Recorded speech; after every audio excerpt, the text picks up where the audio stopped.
Escondidas no fundo de alguns mares, existem ainda algumas raras florestas de coral precioso, o coral vermelho das bijutarias.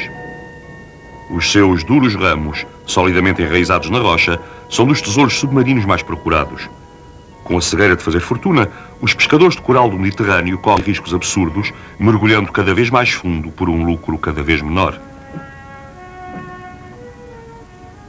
Estás pronto? Vá, salta!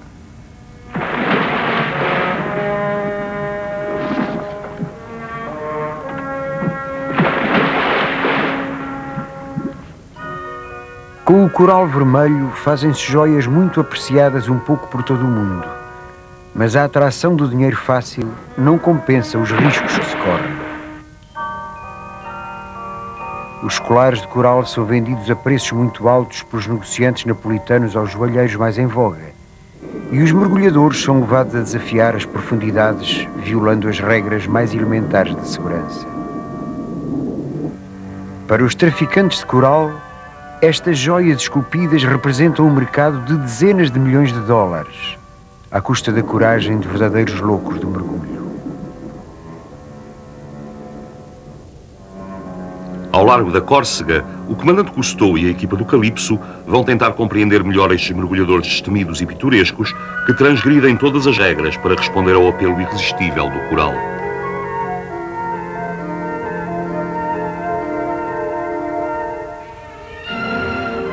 A Odisseia Submarina da equipa Cousteau.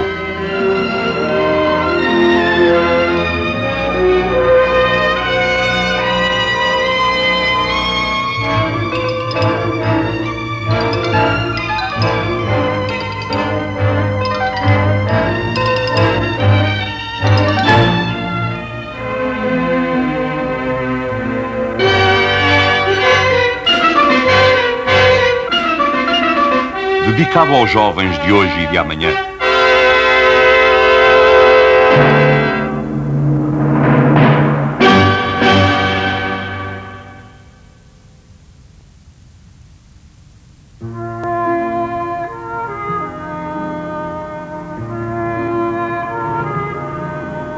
Bancos de coral.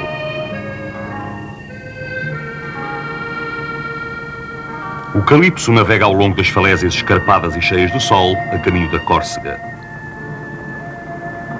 O comandante Cousteau vai avaliar os estragos sofridos pelas colónias de coral vermelho, pilhadas e ameaçadas de extinção. Vamos descer no submergível.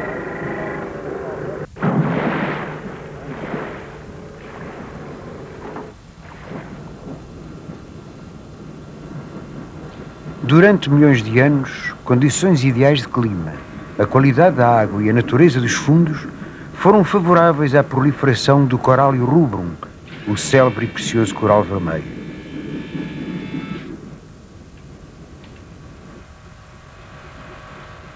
Hoje em dia, o pouco coral existente só subsiste para além dos 50 metros ou talvez mais, a profundidades que não se atingem em mergulho livre. A raiz do coral está agarrada ao teto das grutas submarinas, do qual pende como uma árvore de pernas para o ar.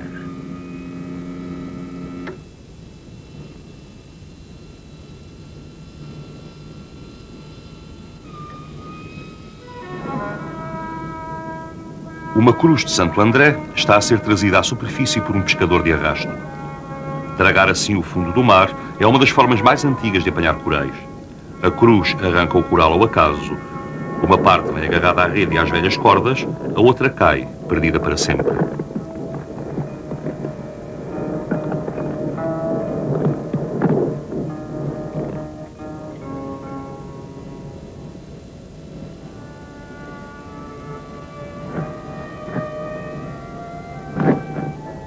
A cruz, que tem o nome de Santo André, o apóstolo pescador do lago da Galileia, é o verdadeiro instrumento de vandalismo. A sua devastação é exercida tanto nos corais novos como nos velhos, alguns com vários séculos. Felizmente, não consegue penetrar nas reentrâncias nem nas grutas.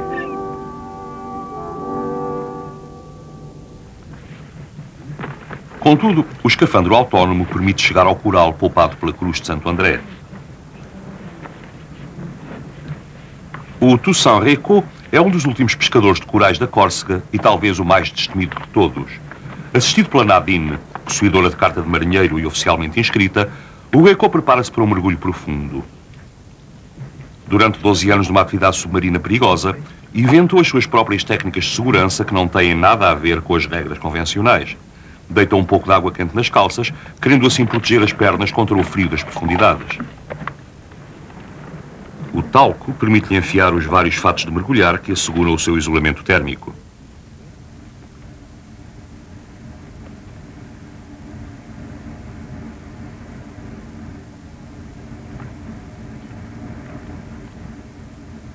O Récaud mergulha sempre com um profundímetro, um relógio de mergulho e uma bússola.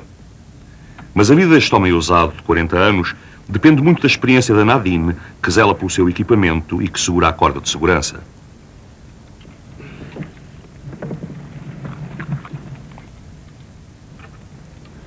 Apesar destes pescadores de corais poderem ganhar mais de 2.000 contos por ano, os acidentes pagam-se caro e eles sabem disso. Entre os que persistem em mergulhar cada vez mais fundo na mira do lucro, 2 em cada 3 morrem no trabalho.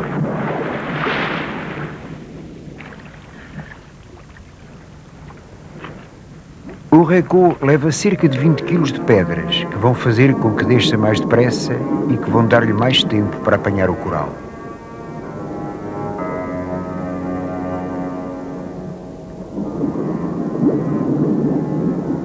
Por outro lado, à profundidade a que desce, o mergulho provoca erros de análise e falhas no sentido de orientação. A vida dele depende desta corda.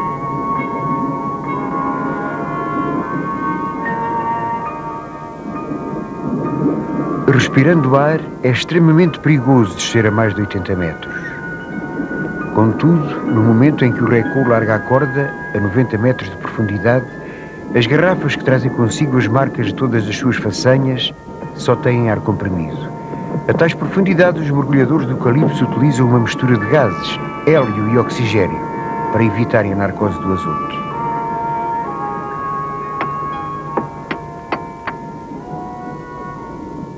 O Récaud dispõe apenas de 20 minutos para, com a ajuda de um martelo, apanhar o coral.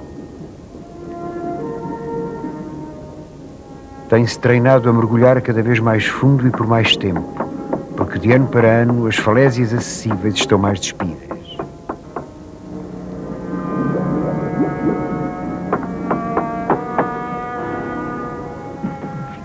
Lá em cima, a Nadine vigia. Finalmente o Récaud faz um sinal. Ela pode puxar para a superfície o que ele apanhou.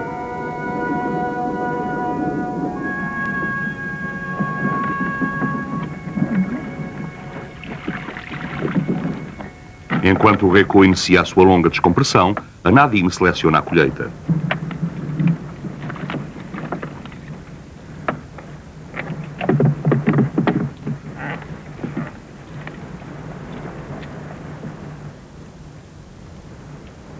Guarda para si a peça mais bonita e limpa o resto.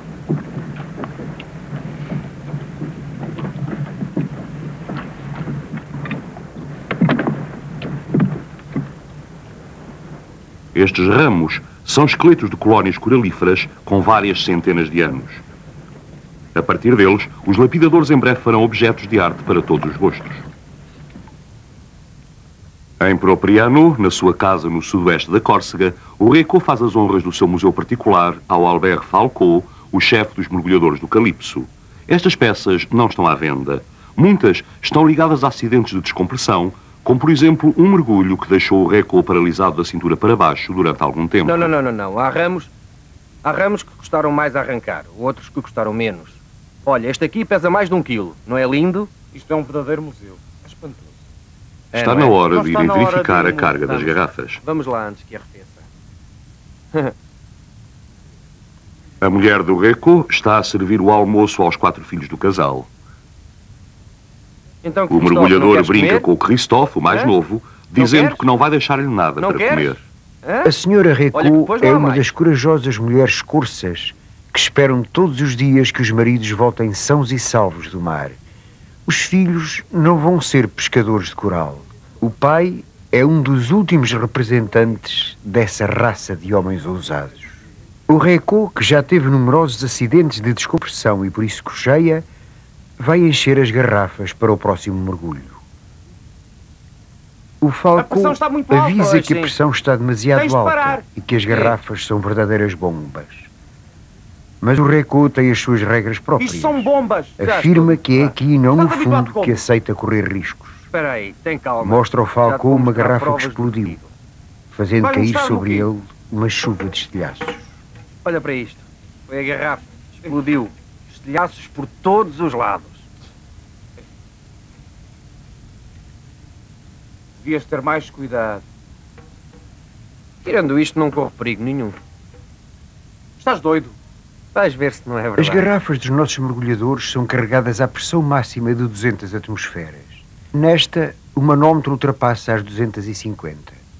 O Recco desafia a sorte para mergulhar mais fundo e permanecer mais tempo em imersão.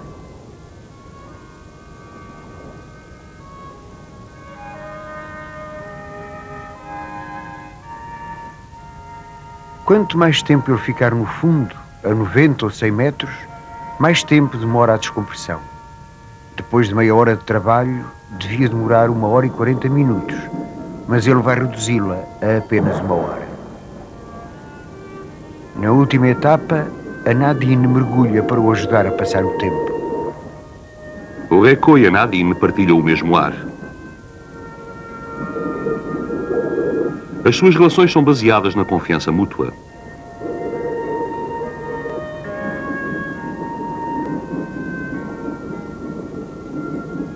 Há 2 anos, a Nadine veio passar férias à Córcega, conheceu o Recco, que a ensinou a mergulhar, e decidiu ficar.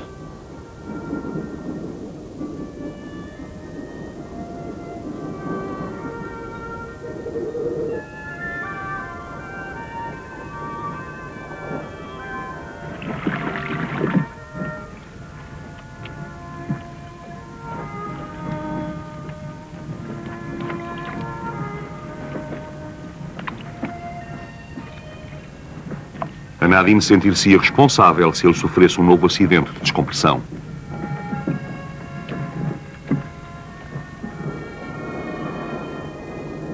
A cada patamar da descompressão, o Recco faz ginástica para se desembaraçar, segundo ele crê, do excesso de azoto e para facilitar a eliminação das bolhas que poderão formar-se no sangue.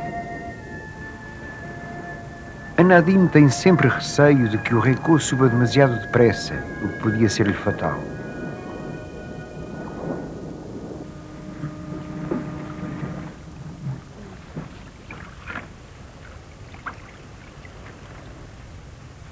Repreende-o por ele ter ficado uns bons 30 minutos no fundo. É tempo demais.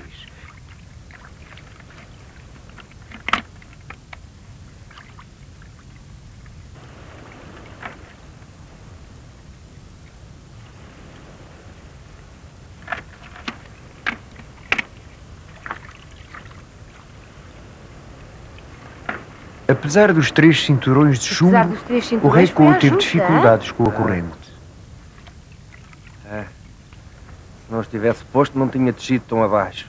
Pois, mas vale a pena? Olha para aqui, não é muito, mas se apanhasse isto todos os dias, hein? Mas a sua única preocupação é a qualidade do coral que ele vê pela primeira vez à luz do dia e que é soberba. Os negociantes de Nápoles bem podem sentir-se satisfeitos.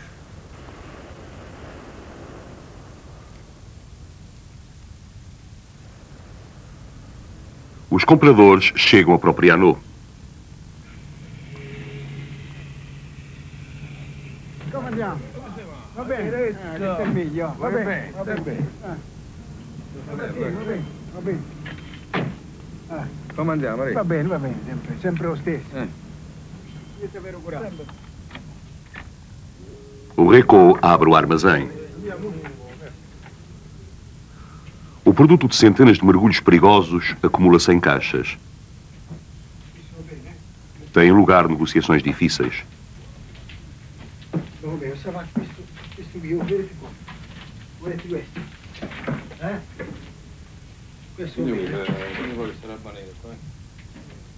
Sem um olhar sequer para os inúmeros ramos perfeitos, os napolitanos agarram algumas peças medíocres e de coral morto para denegrir o lote.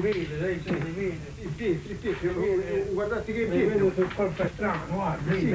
Questi pietri da buttare. Questi ce n'è mica pietra. Non c'è la pietra qua. Guarda qua.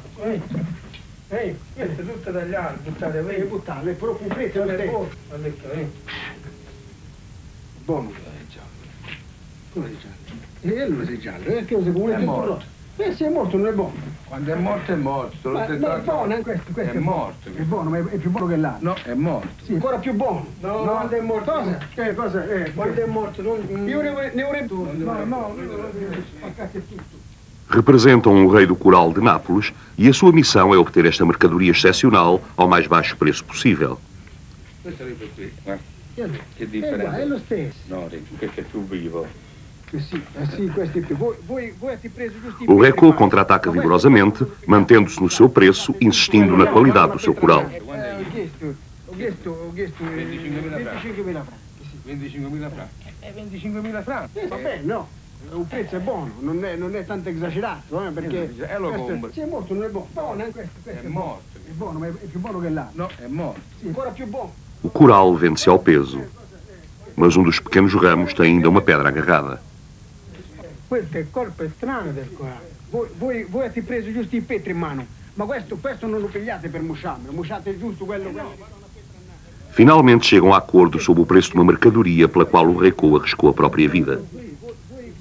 Como o coral é cada vez mais raro, os preços vão de certo aumentar, obrigando o Recco a correr riscos cada vez maiores.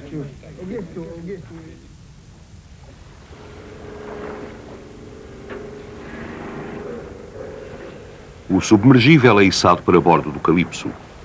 O Recco e a sua assistente Nadine são convidados do comandante Cousteau. Aguardam o relato do reconhecimento feito pelo Albert Falcot no submergível. Aqui, no Golfo de Valencourt, há muito que desapareceu todo o coral que não estava a uma profundidade demasiado grande. Cousteau quer saber a que profundidade e em que quantidade ele subsiste ainda. Ser bom. No submergível e com o auxílio do sonar, o Falcot tinha ido explorar as Ele aí rochas. vem. Já se abriu a escotilha e pronto, lá está ele. Falcot, então que tal? Olá. Viste coisas interessantes? Se vi, comandante. 3 grandes rochas, uma espécie de triângulo no meio das rochas, com arestas, tudo coberto de coral. A 110 metros, descobriu um rochedo com magníficos ramos de coral nas suas reentrâncias. A tal profundidade, os objetos vermelhos parecem de um azul triste e sombrio. O Falcot convida o Recco a acompanhá-lo para que a verdadeira beleza dos corais lhe seja revelada no seu próprio local pelos potentes projetores do submergível. Só depende de ti, Recco, então. É contigo. Eu vou descer. Quando se trata de corais, eu não sei. Então vá. Vou. Uma equipa de mergulhadores veteranos, o Yves Omer, o Christian Bonici e o Raymond Cole, vai filmar a viagem do Recco no submergível. As suas garrafas estão cheias com uma mistura de hélio e oxigênio, sempre utilizada em mergulhos profundos. O Recco vai observar o coral vermelho, seco e confortavelmente instalado, num mergulho sem riscos e sem etapas de descompressão. Meus amigos, até já. Adeus.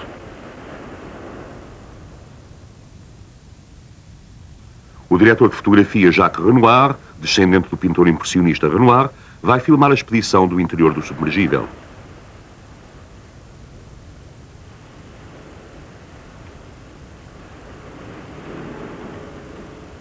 O Recco desce no que ele chama a tartaruga. Para poderem encontrar a rocha com os corais, o sonar é posto a funcionar.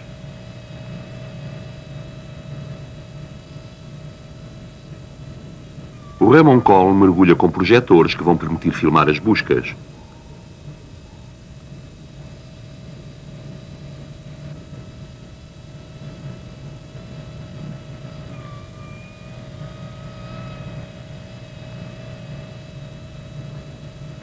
Atenção, Calypso. Escuto.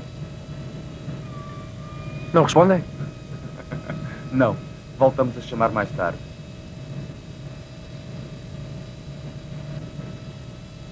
Embora aqui haja já alguns corais, o Falcão afirma que há melhor, muito melhor, Isto é uma que o seu maravilha. companheiro ainda não viu nada. É, mas tem calma. Nunca vi nada assim. Vais ver melhor. Muito melhor.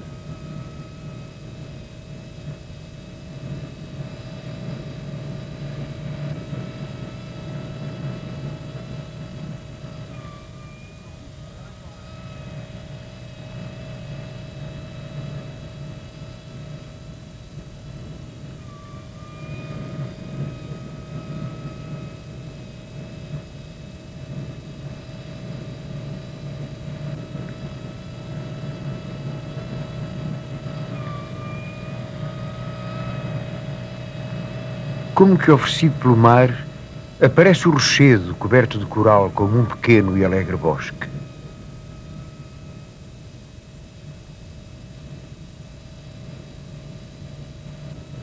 Numerosos polipos com 8 tentáculos abertos parecem flores brancas. Alimentam-se de micro-organismos levados pelas correntes. Os polipos libertam milhões de ovos que eclodem em larvas, muitas das quais servem de alimento a peixes pequenos.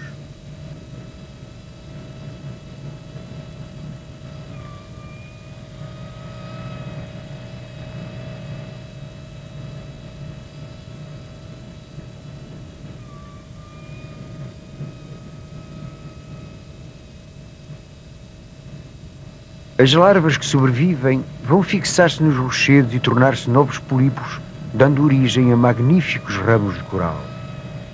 O Falcão descreve aos que se encontram a bordo a beleza do seu achado. O Recô pede-lhe que se dirija para uma pequena gruta que viu à esquerda.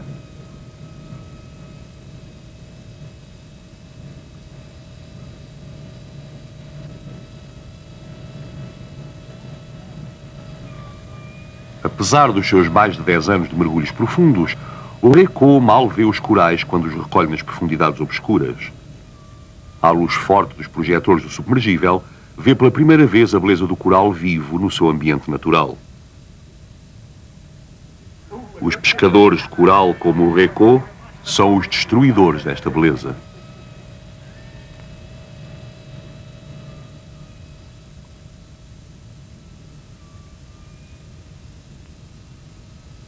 Hoje em dia, a recolha de coral continua autorizada, mas praticamente cessou, pois já quase não existem corais.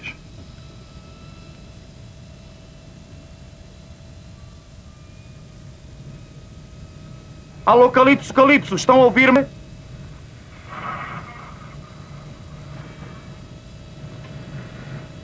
Atenção, Calipso, atenção, está tudo bem, não é preciso descerem o cabo de aço. Está tudo bem, vamos subir, vamos subir.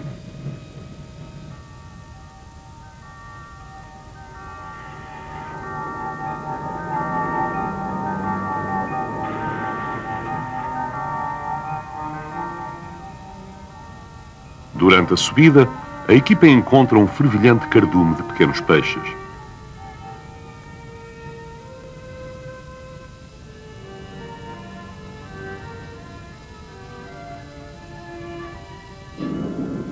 A equipa de mergulhadores seguiu e filmou o submergível até 110 metros e tem agora de fazer as etapas de descompressão antes de regressar à superfície. Os tempos e as profundidades são rigorosamente controlados.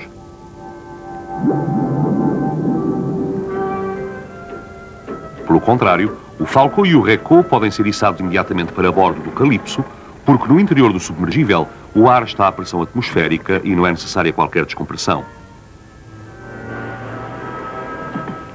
É a primeira vez que, ao regressar do mergulho, o Recô não teme um acidente.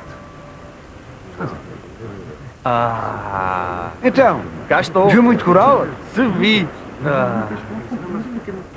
O Recô afirma que o coral que viu é de primeira qualidade, mas a sua alegria não pode devolver o vigor às suas pernas fragilizadas. É de pasmar. Cuidado.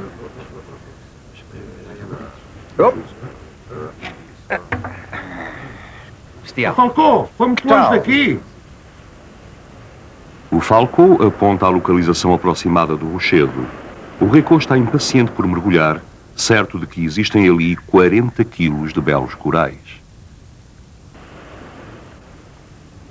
12 metros mais abaixo, a nossa equipa prepara-se para respirar oxigênio puro para eliminar mais rapidamente o azoto e reduzir o tempo de descompressão.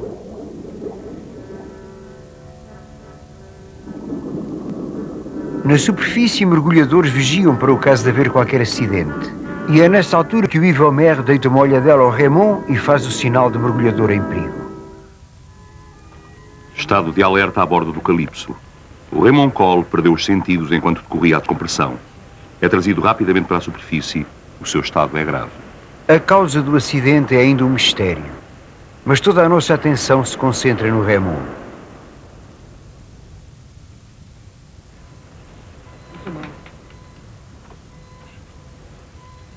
Massagem e as pernas. Inquietos, os nossos camaradas tiram-lhe o fato de mergulho e prestam-lhe os primeiros socorros. Raymond! Raymond! Mas o Raymond não tinha terminado as etapas de descompressão e tem de ser colocado rapidamente na câmara de recompressão a bordo do navio.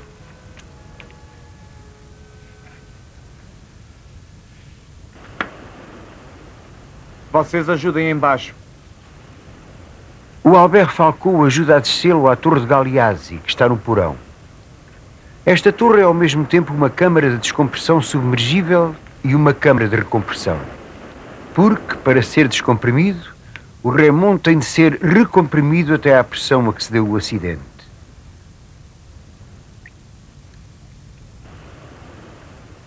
O Dr. François, médico de bordo, e o André Labin vão tratar do Raymond no interior da torre. O Bernard de Lamotte abre rapidamente o ar comprimido para aumentar a pressão na torre. Nos monitores de televisão, vemos o Raymond ao centro a ser tratado pelo Labin e pelo Dr. François.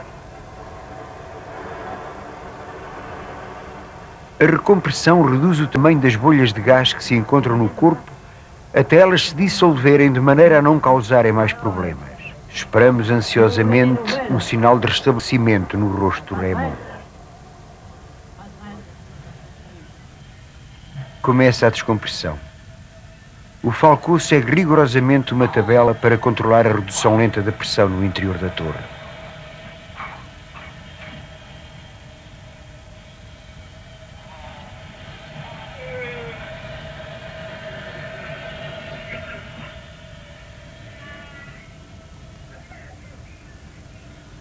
Ele está a ficar muito enervado. O Raymond torce-se com dores. O Dr. François o obrigou a fazer movimentos.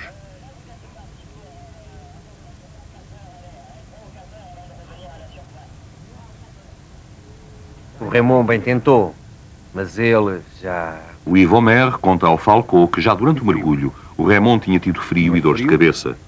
Tinha, muito. Então parece que está explicado. Talvez tenha respirado oxigênio demasiado cedo, o que lhe provocou mal-estar, porque, diz o Yves, ele abriu a tampa do oxigênio e desmaiou.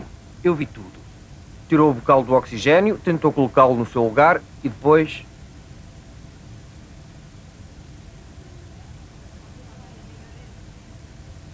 O Dr. François tenta reanimá-lo, enquanto o Falcou lhe sugere um processo de descompressão lento que ele aprova.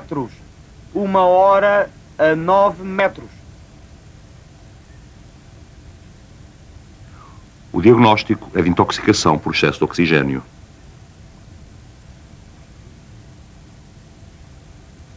Exatamente, é o que eu pensava. Foi o que disse o comandante Aliná ao telefone.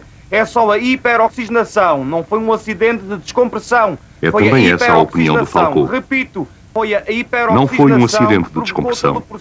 O Raymond passou provavelmente ao oxigênio puro um pouco cedo demais, o que, a juntar ao esforço físico e ao frio, provocou a síncope. 3 ou 4 vezes e nunca foram muito graves. O Falcou está surpreendido porque já fizeram juntos muitos mergulhos deste tipo, sem acidentes.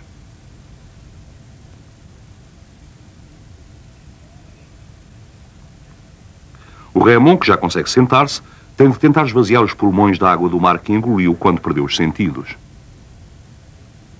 Sim, já houve problemas semelhantes por causa do frio. Talvez estivesse mais frio do que noutros mergulhos. A água estava mais fria do que em mergulhos anteriores, o que pode ter complicado o problema. O Dr. François examina cuidadosamente o Raymond E garanto-nos que não há qualquer perigo de acidente cardiovascular. Mas ele tem de restabelecer-se completamente. Uma observação muito cuidada. Estou agora em posição de poder informar que o Raymond não está em perigo. Repito, não está em perigo. Não detectamos qualquer acidente cardiovascular. Pensamos que em breve estará completamente recomposto.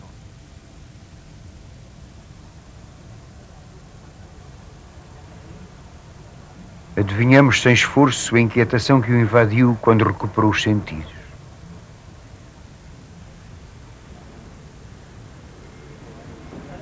O Bernard põe um copo d'água na escotilha dupla da torre. Ainda é preciso ter muito cuidado. Uma mudança brusca de pressão no interior podia afetar seriamente e pôr em perigo todos aqueles que lá se encontram.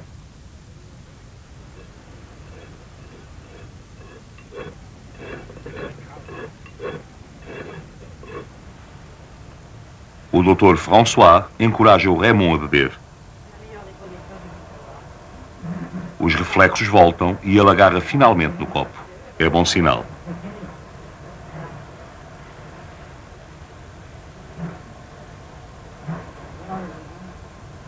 O Raymond está em vias de recuperar.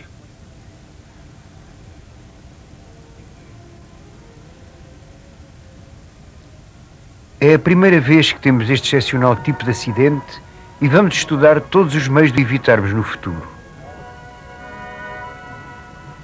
Neste momento, as melhoras do Raymond Cole constituem um grande alívio.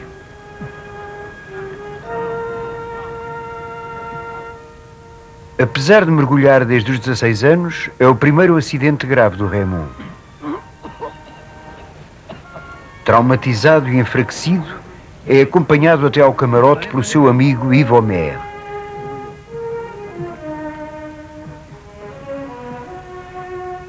Depois de alguns dias de repouso, estará pronto a mergulhar de novo.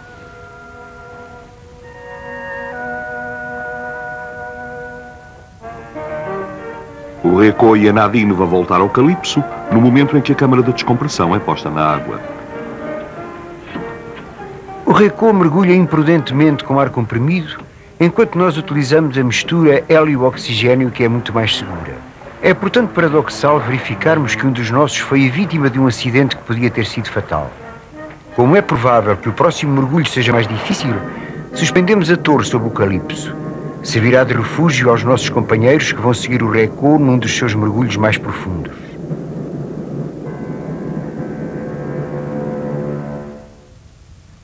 Estão prontos? Pronto. Bom, vamos acertar os relógios. 13 horas. A bordo do Calypso, o Falco, Bonici e o Homer acertam os relógios. 2. Vão juntar-se ao Reco para o protegerem neste perigoso mergulho.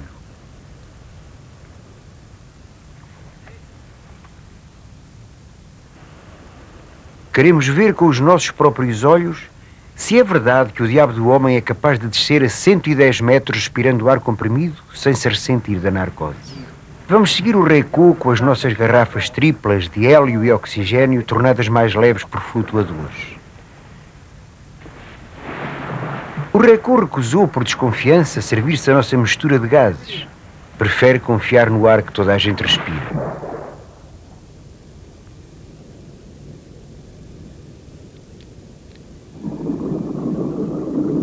Ajudado por uma enorme pedra, desce como chumbo com as garrafas cheias como bombas.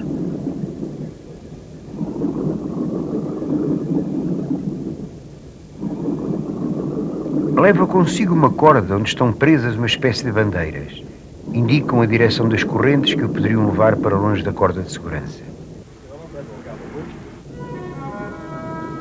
Descemos para observar o Reco e ajudá-lo caso se encontre em dificuldades.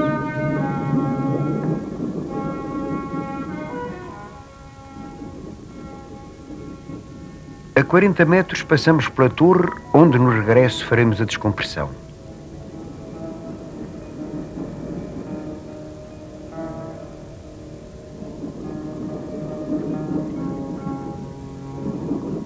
Seguimos no escuro a corda do Reco.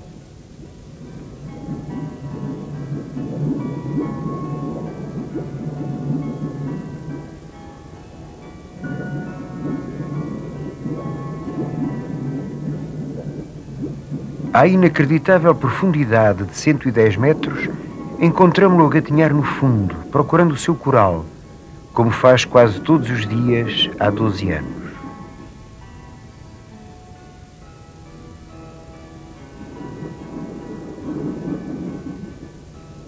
O Reco aceitou ser filmado, apesar de temer que a nossa presença prejudicasse a sua recolha.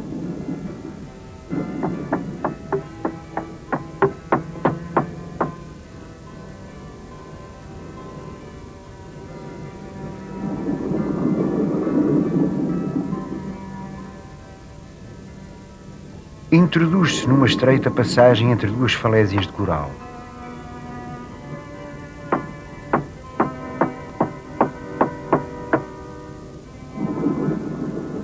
É impossível que ele seja insensível à narcose, mas seja lá como for, consegue coordenar as sensações e os gestos.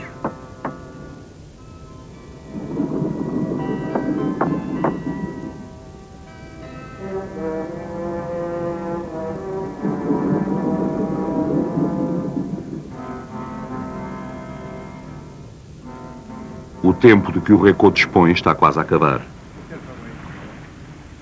À superfície, a vigilância da Nadine é impressionante. Espera ansiosamente a subida do Reco, mas tudo o que vê são bolhas.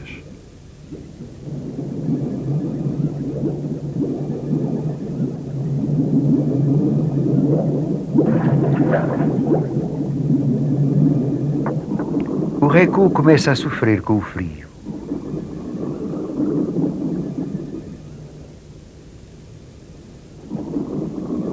Continua o seu trabalho, apesar de serem horas de voltar.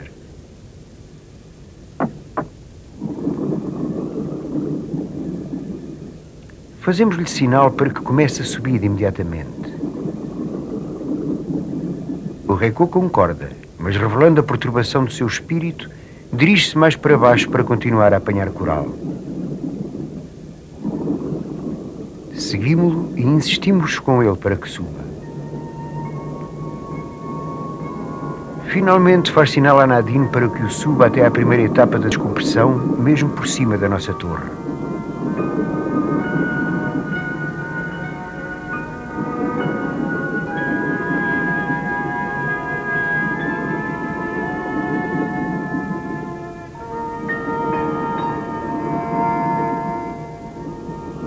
Os mergulhadores do Calypso preparam-se para entrar no seu abrigo.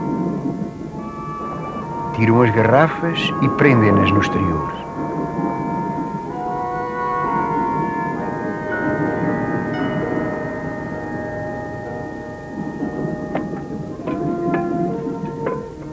Inspiram uma última golfada da mistura hélio-oxigênio e nadam até à entrada da câmara. A pressão na torre é igual à pressão exterior e é por isso que a água não entra pela porta aberta.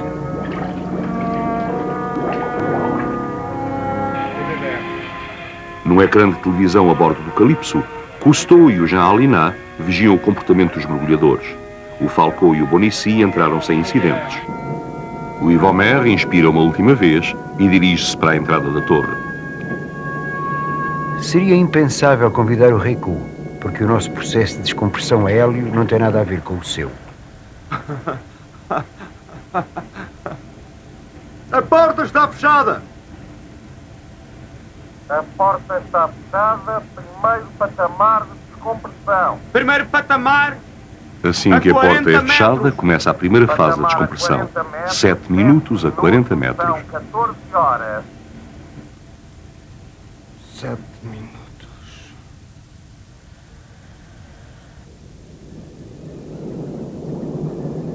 Chegado ao seu patamar de descompressão, o Reco envia o coral a Nadine.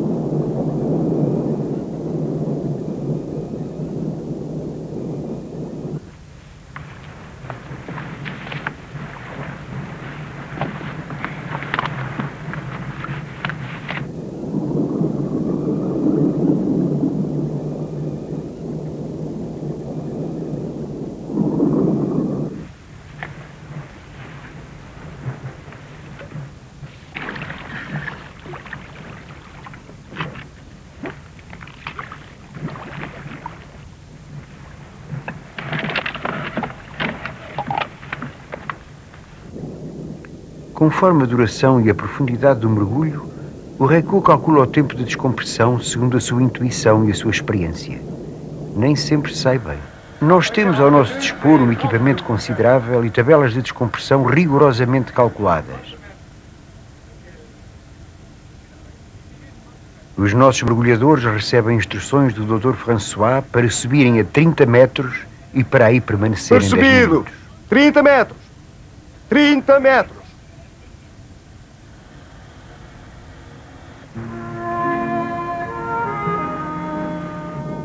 O Reco utiliza o seu equipamento de mergulho para fazer grandes bolhas de ar destinadas à sua companheira.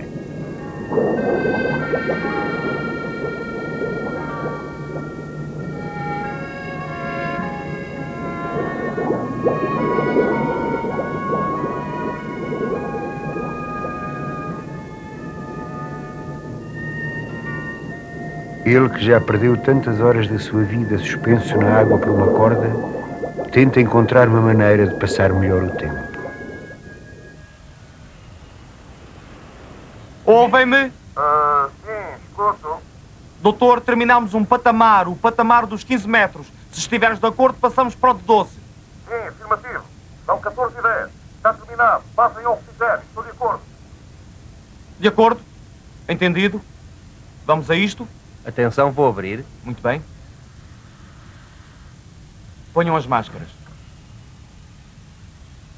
A torneira é aberta e o oxigênio enviado para as máscaras que os mergulhadores fixam na cara.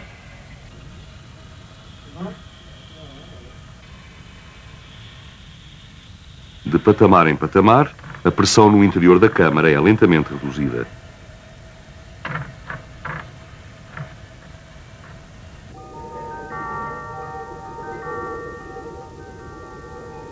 E a torre de 4 toneladas é içada para bordo.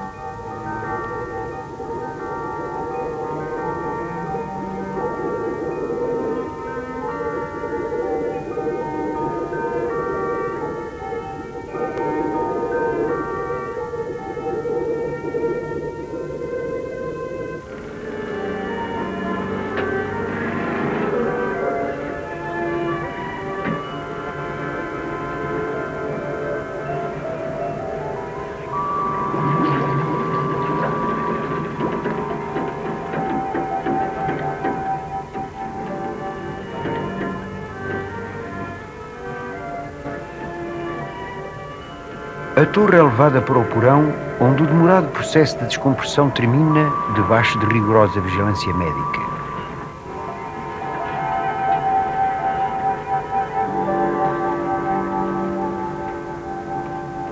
Depois de 1h30 de clausura, os nossos companheiros aí estão de boa saúde e bem dispostos.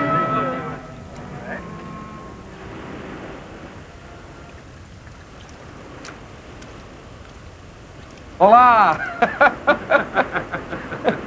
Estavam preocupados? Eu não. Eu estava. Pouco depois dos nossos homens, o Reco vem à superfície. A sua descompressão devia ter sido muito mais lenta. Por hoje acabou. Assim? Na subida ia perdendo uma garrafa.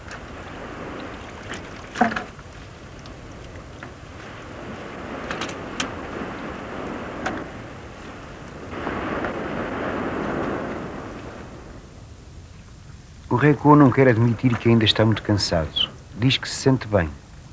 Estou a sentir-me mesmo bem. Bem. Conhecemos as duras provas a que a sua perigosa profissão o sujeita. Mas o Reco, enquanto viver, quer continuar a ser pescador de coral. Trazes coisas bonitas!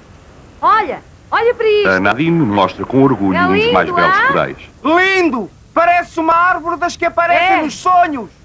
É magnífico. É, mas deve ser muito caro. Quanto custa? À volta de 350. Francos? Uhum. No decurso da nossa pesquisa, vimos homens excepcionais como o Reco viverem a sua grande aventura destruindo as belezas do mar. Mas não conseguimos proteger o coral nem com sermões nem com ações individuais. São necessárias regras apropriadas aplicadas em toda a parte. Nos finais do ano de 1989, Uma conferência decidiu que a espécie não está em perigo, mas que o coral é extremamente raro. As medidas recomendadas nem sempre foram adotadas. Homens como o corso recô desafiam todos os dias o perigo de que gostam tanto como do próprio coral. Esses homens pertencem ao mar. É nele que, libertos do seu próprio peso, são seduzidos pela esperança de loucas conquistas a que nunca renunciarão. Na sua casa de Nápoles, frente ao Vesúvio, Rafael Honorato, um dos barões mundiais do coral, recebe o comandante Cousteau. O coral rosado não é tão valioso como o vermelho sangue.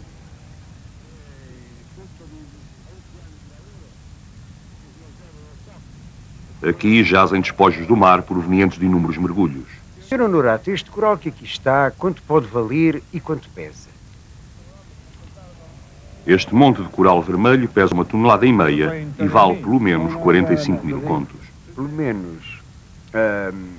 Quantidades de coral como esta representam, para os homens que o pescam, riscos consideráveis. Pensa que esses riscos são razoáveis? In questo lavoro sono come tutti i rischi, tutti i lavori, sia terrestri oggi, sia aerei. O negociante defende que em todos os empreendimentos há uma parte de risco. Possono sempre toccare dei fili, come le miniere di carbone, le miniere di oro, avviene questo. Oggi si parla di questi problemi. Se o mergulhador arrisca a vida pelo dinheiro, o problema é dele. Della chance, delle possibilità di si difendere. A atração do coral vermelho continuará a tentar os homens enquanto a sua recolha não for proibida. Mas por ironia do destino, o aventureiro Recô não encontrou a morte a apanhar corais, mas durante uma briga com um vizinho por causa de um cano de rega.